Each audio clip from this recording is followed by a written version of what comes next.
Halo kawan rebahan, kembali lagi bersama Mimin ya. Apa kabarnya nih? Kali ini Mimin akan menceritakan film yang berjudul Vakansi Part 2 tahun 2008 dan disutradarai oleh Rick Ross. Film ini prequel dari part sebelumnya, yang dimana film ini lebih menceritakan awal mula penginapan ini menjadi tempat pembantaian kepada setiap pengunjungnya. Seperti apa kisahnya? Seperti biasa kawan, ambil cemilan dan bantalnya, posisikan ayangnya, langsung kita gas ke filmnya.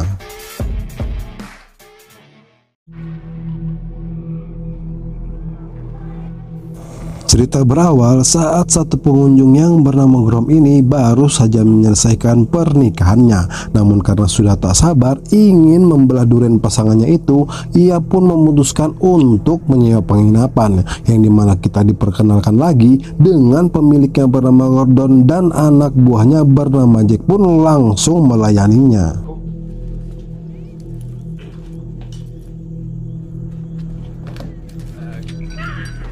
Sesampainya di kamar, pasangan pengantin baru ini pun langsung pemanasan sebelum melakukan adegan mencari ikan di dalam kolam. Namun tanpa mereka sadari, kelakuannya ini sudah diawasi oleh Gordon dan Jack melalui CCTV.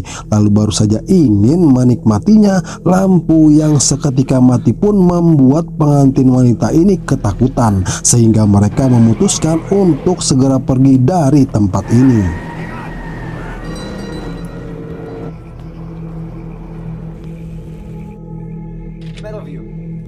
Di sini Gordon kembali kedatangan tamu, yang dimana tanpa basa-basi langsung meminta kepadanya untuk memberikannya kamar yang tanpa orang ini sadari bekas dari pengantin baru tadi, agar mereka bisa melanjutkan aksi cabulnya itu.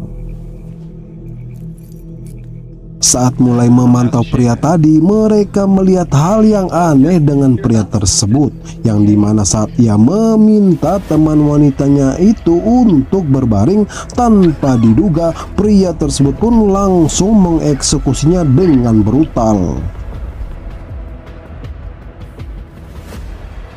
Entah apa motif dari pria tersebut mengeksekusi wanita itu pun, Mimin masih bertanya-tanya apakah dia seorang pemburu janda ataukah ada maksud lain di balik semua ini, yang tanpa rasa berdosa langsung mengemasi mayat dari wanita tersebut. Sementara Gordon dan Jack yang melihat kejadian itu pun langsung mengambil tindakan, yang dimana saat pria itu ingin pergi dari tempat ini, mereka pun langsung menghentikannya.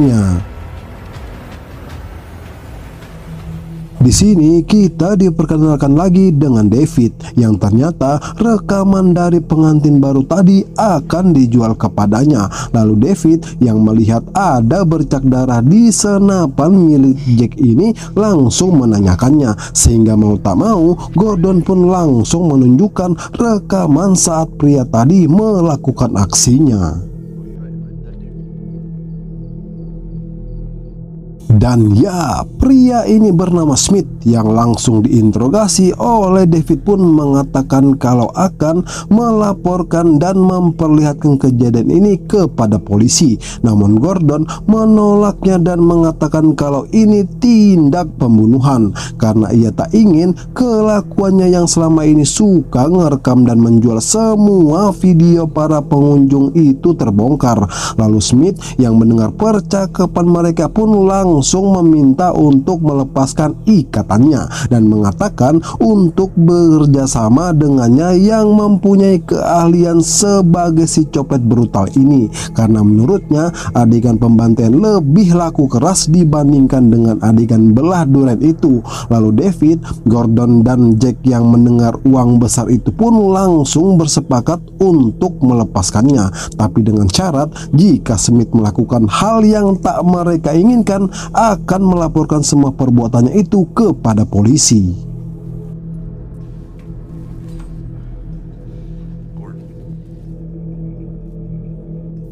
Singkat cerita, kita diperkenalkan lagi dengan Caleb dan Jessica, yang dimana saat perjalanan teman mereka yang bernama Tanner ini mengajak untuk mencari penginapan terdekat. Lalu Caleb yang merasa sudah lelah ini pun langsung menyepakatinya. Sesampainya mereka pun langsung disambut oleh Gordon, yang dimana setelah menyelesaikan pembayaran dan menyerahkan kunci kamar mereka, ia pun mengatakan jika memerlukan sesuatu berteriaklah dengan kencang. Lalu mereka pun bergegas untuk ke kamar tersebut.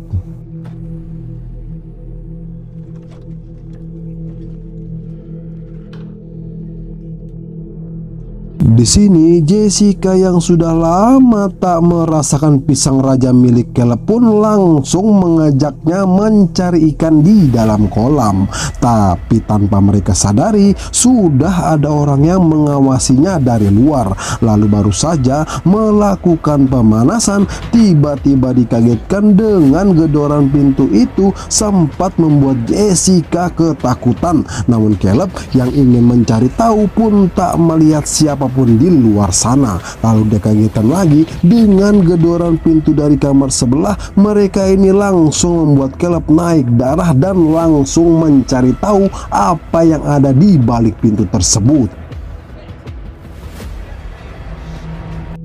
Kini mereka pun merasa lega, yang ternyata adalah Tanner. Lalu Jessica yang marah karena hasratnya tadi tak jadi disalurkan ini pun langsung masuk ke kamar mandi. Sementara di ruangan lain, Gordon dan Jack yang kesal gegara ulah dari Tanner itu pun kembali mengatur strategi untuk melakukan aksinya.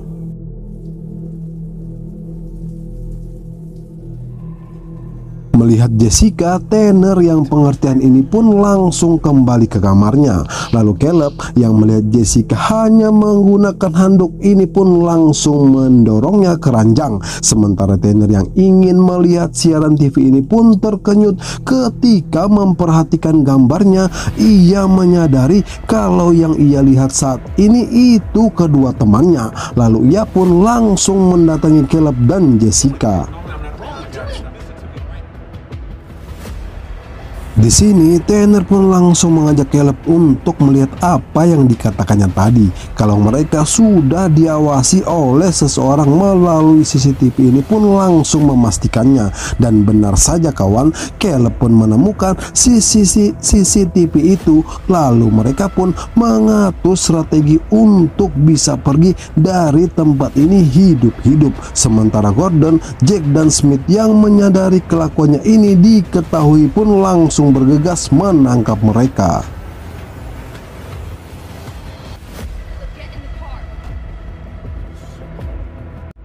Tapi sialnya kawan, saat bergegas pergi dari tempat ini, mobil yang mereka bawa tak bisa hidup. Lalu dikagetkan dengan kedatangan Gordon dan anggotanya ini membuat mereka bertambah panik pun berusaha menyelamatkan diri saat mereka menembakinya.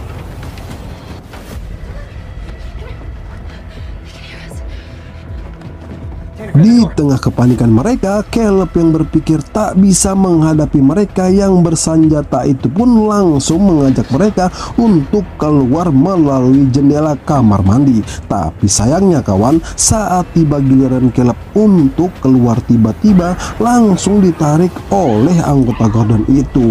Lalu Tanner dan Jessica yang berusaha untuk menyelamatkan Caleb pun harus melihatnya dieksekusi di depan mata kepala mereka sendiri.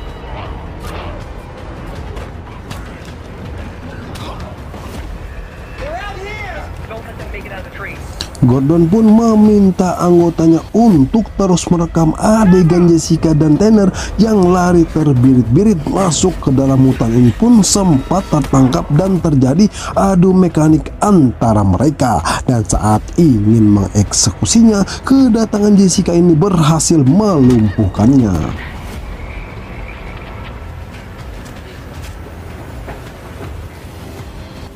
Untung saja kawan, di tengah gelapnya hutan ini mereka pun akhirnya menemukan satu rumah yang langsung meminta pertolongan kepada Paman Otis. Dan Acil Doris ini sempat kebingungan melihat mereka yang ketakutan pun langsung menyelamatkannya.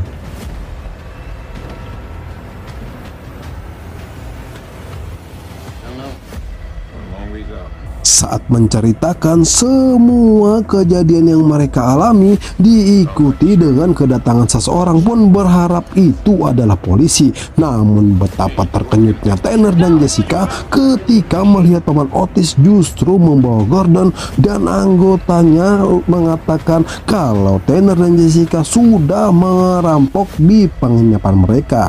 Untung saja Acil Doris yang tak mempercayainya pun meminta paman Otis untuk segera menghubungi polisi. Lalu tiba-tiba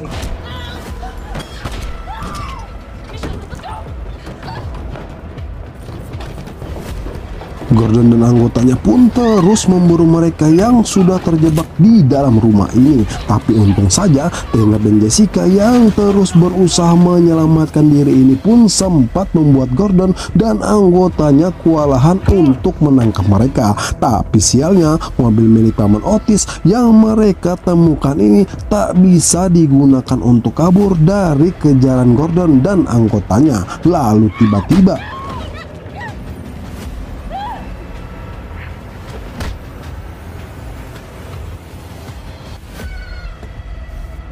setelah mengatur rencana selanjutnya, Smith pun langsung mendatangi Jessica yang membuatnya semakin ketakutan, yang dimana kali ini Smith akan merekam semua adegan brutalnya ini dan akan menjualnya kepada David. Lalu saat ingin memulai aksinya, tiba-tiba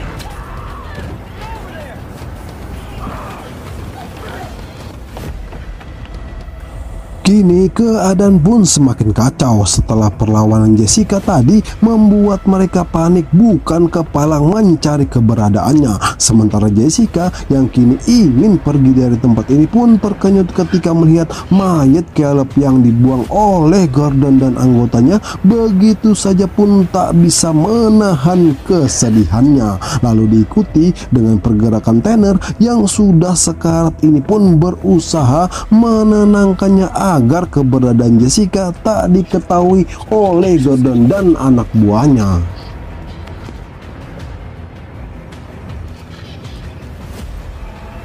Tapi sialnya kawan, Jack yang mencurigai keberadaan Jessica di bawah penginapan ini langsung memastikannya pun tak menemukannya. Lalu tiba-tiba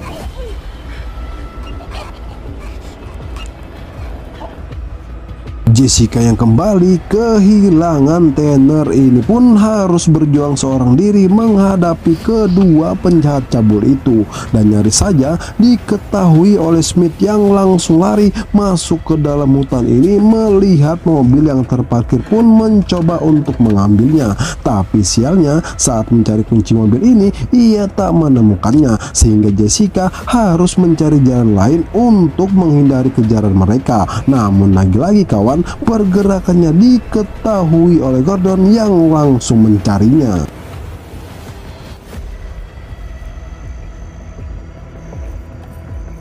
Untung saja kawan, Jessica yang mantan atlet lari ini mampu bertahan di dalam air saat Gordon mencarinya pun tak menyadari kalau Jessica sudah bersiap untuk mengeksekusinya. Lalu tiba-tiba